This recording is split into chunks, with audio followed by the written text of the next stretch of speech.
nakakalungkot po ang nakita natin sa Senado kasi ang ating mga mambabatas hindi alam ang batas. Ginagamit nilang basihan yung Avellino versus Cuenca bilang legal basis dun sa ginawa nilang coup today, no? Pero alam nyo, ibang nangyari dun sa Avellino versus Cuenca. Nagsimula sila, meron silang quorum. At matapos mag-walk out, siyempre, ang prinsipyo na sinabi sa Avellino versus Cuenca ay kapag merong quorum sa simula, miski sila ay mag-walk out, magkakaroon pa rin ng quorum, no? Hindi po ganyan ang nangyari ngayon. Ang quorum po ay base pa rin sa 24 mga senador dahil 24 naman po talaga meron tayong mga senador, no? Kaya nagtatago, kaya nakakulong. Ang numero po ng Senado ay 24 at ang lengguwahe ng saligang batas, ang quorum ay mayorya ng lahat ng mga senador. At yan po ay simple mathematics. 12 plus 1 equals 13. So yung pagpupulong po nangyari ngayon, na 12 lang ang merong mga senador, wala po yung legal na epekto. Nananatiling Senate President si Alan Peter Cayetano at nananatiling chairperson po ng Senate Blue Ribbon Committee si Pia Cayetano. At siyempre po, dahil hindi naman napalitan ang subcommittee chairman ng flood control scam, tuloy-tuloy po dapat ang hearing bukas ng subcommittee on flood control na pinamumunuan ni Senator Marcoleta. So, attorney, kung questionin ng kampo ni Senate President Alan Cayetano ang legality ng sesyon, maaapektuhan po ba ang pagiging chair ni Senator Erwin Tulfo bilang ipinalit nila ngayon as BRC chair at mga hearing na kanyang ipapatawag? Gaya ng sinabi ko po, wala namang bisa yung kanilang pagpupulong ngayon dahil wala silang quorum. Alam niyo po, ang Senado ay yan ay isang collegial body. Hindi yan po pwede magdesisyon hanggang merong quorum. At ang quorum po is 12 plus 1, 13. Mali po yung sinasabi nila na 22 lang dahil yung isa nakakulong, yung isa nagtatago, no? Dahil yung ginagamit nga nilang authority, yung Avellino versus Cuenca, hindi po ganyan ang facts. Ang facts po doon, may quorum, nag-walk out, dahil merong ang quorum sa simula, may quorum pa rin na magpapatuloy, no? Hindi po ganyan ang nangyari ngayon dahil simula sila, wala silang quorum. So kahit anong gawin nila, hindi sila po pwede magkaroon ng quorum. Nakakalungkot lang kasi 12 mga mambabatas yan, elected on a national basis, hindi nila naiintindihan ng batas. Opo. Attorney, bago kay partner Jason, sa umpisa nyo palang pagpasok nyo talagang nanggigigil at dismayado kayo. Pero sa isang post ni Congressman Isidro Ungab, sabi niya dito, by what authority Win Gatchalian banged the gavel and convened the session? Majority of 13 is required by the Constitution to have a quorum. 12 is not a majority. What's happening to our country? Nakakalungkot nga po, no? Dahil obviously ang kanilang intention ay wag matuloy yung subcommittee hearing ng flood control scam bukas, no? At lahat ay ginagawa nila para nga maisarado ang Senado at pagkatapos nga nilang di umano maghalal ng mga bagong opisyalis ng Senado, nagdeklara sila ng recess, no? Sine die, na sila ay babalik na lang sa session ng pagkatapos ng SONA, no? Alam nyo, pati yung declaration sine die, hindi po yan sinang-ayunan ng mababang kapulungan, no? So hindi po yan magkakaroon ng kahit anong epekto, no?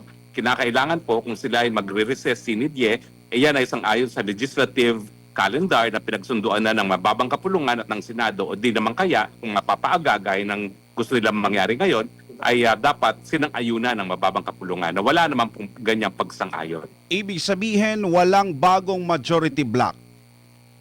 Wala po. Sila po ngayon ang dapat pumunta sa hukuman para magsabi na sila ang bagong majority block dahil ang hinalal po ng 13 Senate President ay walang iba kundi si Senate President Alan Peter Cayetano, at sila naman hindi nila dinidispute yan dahil alam nila na 13 ang boto para magkaroon ng Senate President, no? So dahil kinikilala pa rin nila ang Senate presidency ni Alan Peter Cayetano, natural, lahat ng mga posisyon ay sang-ayon sa sa kasunduan ng mayorya, at ang mayorya ngayon ay pinamumunuan pa rin ni Alan Peter Cayetano. Silang dapat pumunta sa hukuman dahil sila ang nagpapanggap na Senado.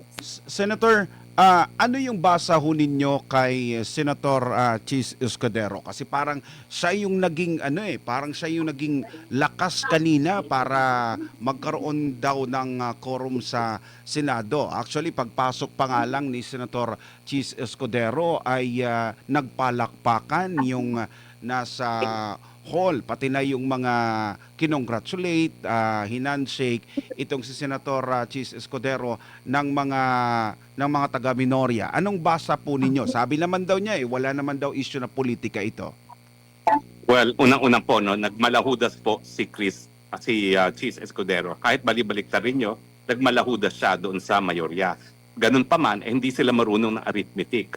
Dahil ang quorum pa rin is 12 plus 1, 13. Hindi po magkakaroon ng quorum ang 12. So kung siya ay magmamalahudas na lang naman, sana tama ang bilang nila. Sana kumuha pa siya ng isang tao, no, para makompleto yung 13. Pero dahil 12 lang po sila, wala pong ibig sabihin, walang legal na epekto ang mga pangyayari kanina sa Senado, nananatili pong Senate President si Alan Peter Cayetano. Attorney, si Jason po ito. Kung ipipilit po ng kampo nila Senator Win Gatchalian ang kanilang gusto, ano sa tingin ninyo, Attorney, ang magiging kahinatnan ng ating Senado at ano kaya ang pwedeng maging epekto nito dito po sa nangyayari po sa ating bansa? Well, unang-una hindi nila mapipigilan kasi hindi naman nila sinabi na nagkaroon na ng bagong Senate President. Nananatiling Senate President pa rin si Alan Peter Cayetano. Doon sila nagkamali. Dapat naging consistent na sila para si Alan Peter Cayetano ang pupunta ng Korte Suprema, no? Pero hindi, no? Dahil ang sinasabi nila Speaker pro tempore lang itong si President pro tempore lang itong si Sherwin Gatchalian. Siyempre, kinikilala po rin nila si Alan Peter Cayetano. Ang kinakailangan lang mangyari bukas para matuloy ang pagdidinig ng Subcommittee on Flood Control maging presente ang ating Senate President dahil ang Senate President pa rin ang merong personal na kumbaga meron siyang personal jurisdiction doon sa premises mismo ng Senado at aminado naman sila na Senate President pa rin si Alan Peter Cayetano. So masusunod pa rin ang sasabihin ni Alan Peter Cayetano, bubuksan pa rin niya ang Senado para mapatuloy ang pagdinig ng Subcommittee on Flood Control Scam. Ngayon nga, Attorney, ang nangyayari, nagpalabas ng memo si Senator Win Gatchalian na magdeklara ng work from home. Aba, Wag muna kayong okay lang na magtrabaho kayo diyan sa bahay ninyo. Ang sabi naman ni ni Senate President Cayetano, tuloy ang trabaho.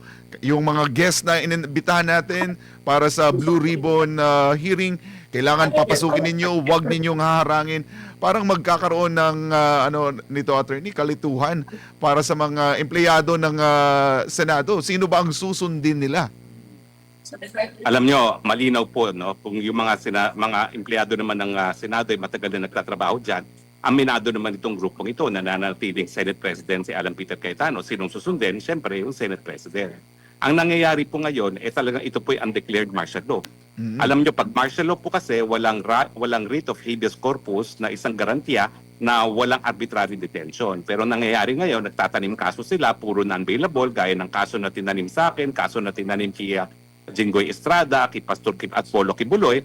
Ang resulta po niyan, baliwala rin ang writ of habeas corpus dahil non-bailable ang mga kaso. Bukod pa dyan, ginagawa ngayon ni Bangag Jr., ang ginawa ng kanyang diktador na ama na pinadlak ang Senado. At yan ang gustong tangkain ngayon ng BBM 12, no? Na ipadlak din ng Senado nang matigil ang mga investigasyon ng Senado dahil alam naman nila na kapag natuloy yan, lalabas at lalabas ng arkitekto sa likod ng flood control scam ay walang iba kundi ang Presidenteng Bangag.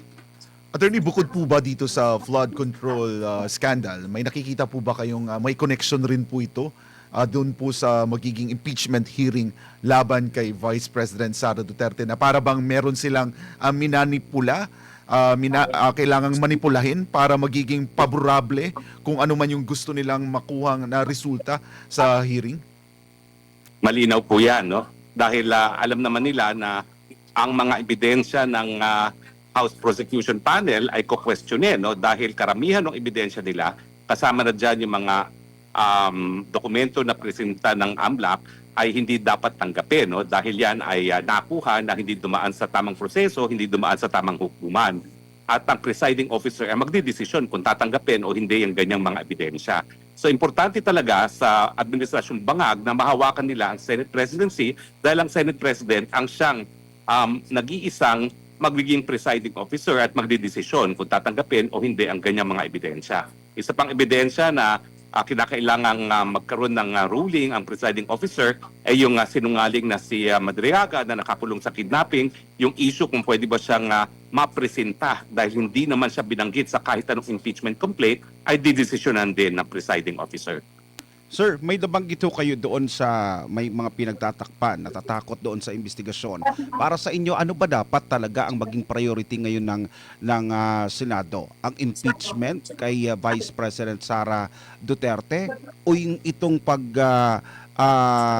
bubukas muli ng investigasyon para sa bilyong-bilyong pisong flood control scandal? Ang flood control scandal po ay isang investigasyon na nakakaapekto kung paano nagamit ang kaba ng taong bayan sa panahon na talagang kulang-kulang ang kaba ng bayan ngayon. Alam naman natin ang problema ay patuloy na pagtaas sa presyo ng bilihin. Nagsimula yan bago pa magputukan sa gitnang silangan, lumala dahil sa putukan. Ang dapat inaatupag ng Senado ngayon ay ang mga solusyon bilang policy makers kung paano nga maibsa ng kahirapan ng taong bayan dulot ng walang tigil na pagtaas sa presyo ng mga bilihin. Pero inuuna nila ang agenda ng Administrasyong Bangag at yan ay sirain ang number 1 na balakid sa kanilang kagustuhan na manatili sa kapangyarihan till kingdom come. Marcos 2-0. Attorney, bago namin kayo bitawan, magtatanong rin po kami sa iba pang ma-issue dahil maliban po dito sa Senado, may kaganapan rin po doon po sa mababang kapulungan, doon po sa House of Representatives, kung saan nga po ay na-expel si Representative Kiko Barzaga. Ano po ang masasabi po ninyo, Attorney? Bahagi rin po ba ito ng patuloy na panggigipit ng gobyerno, ng kasalukuyang administrasyon sa lahat ng mga nag-o-oppose po sa kanila? Gaya ng sinabi ko, no, ang lahat ng mapangyari ay undeclared martial law. Kasama na dyan yung pagpapatalsik sa posisyon sa mga tao na hindi pupuri dito sa bangag na presidenteng ito. No? Saan ka nakakita? Ang Kongreso ay deliberative body. Bakit mo papaalisin ng isang tao bilang isang kongresista dahil sa mga nasasabi niya laban sa nakaupong presidente? Hindi ba yan talaga ang trabaho ng Kongreso? Kaya nga, ang mga kongresista, meron silang immunity from libel para walang balakid sa malayang pagdedebate ng mga issue. Ang dapat gawin, debatihin. Unang-una, dapat bang manatili ang presidente na bangag? Pangalawa, sino ang dapat mamuno ngayon sa bansa ngayong napakadaming pagsusubok na hinaharap tayo? Ang tao ba na nasa tamang pag-iisip o ang tao na hinala ng tao na mamuno kapag hindi na kaya ng presidenteng mamuno? At yan, syempre, ay walang iba kundi si VP Sara Duterte. At speaking of Vice President Sara Duterte, Attorney, dahil sinabi po kamakailan sa isang interview ni President Bongbong Marcos Jr. na siya ay nangangamba na baka kung maging presidente po si Vice President Sara Duterte sa 2028 ay baka hindi maipagpatuloy o baguhin umano ni VP Sara yung mga reforma, yung mga naumpisahan ng kanyang administrasyon, which is kanina sa exclusive interview natin kay VP Sara, sinabi niya na wala namang dapat baguhin, the very first place, wala pa namang nagawa si Marcos Jr. Your comment on this, Attorney? Sa kauna-una ang pagkakataon, I disagree with the Vice President. Ang mga ginawa ni Bongbong Marcos, unang-una, pinromote niya ang pulisya na pangungurakot. Ang pangungurakot ngayon nagmumula sa pinakamataas na opisina kaya ginagaya ng lahat ng mga opisina sa ilalim ng Office of the President. Pangalawa, ang ginagawa ni Presidente Marcos ay sinisira ating mga demokratikong mga institusyon. No? Kaya nga, I will disagree with the Vice President kasi lahat ng ginawa ni Marcos ay salot sa ating lipunan. At sana nga, matapos na itong pangungungot ng bansang Pilipinas at matapos na ang administrasyon ng Marcos Jr. Bangag sa lalong mabilis na panahon. Attorney, bilang panghuli na lang po, ano na lang mensahe natin sa ating mga kababayan sa gitna po ng mga nangyayari dito sa ating bansa?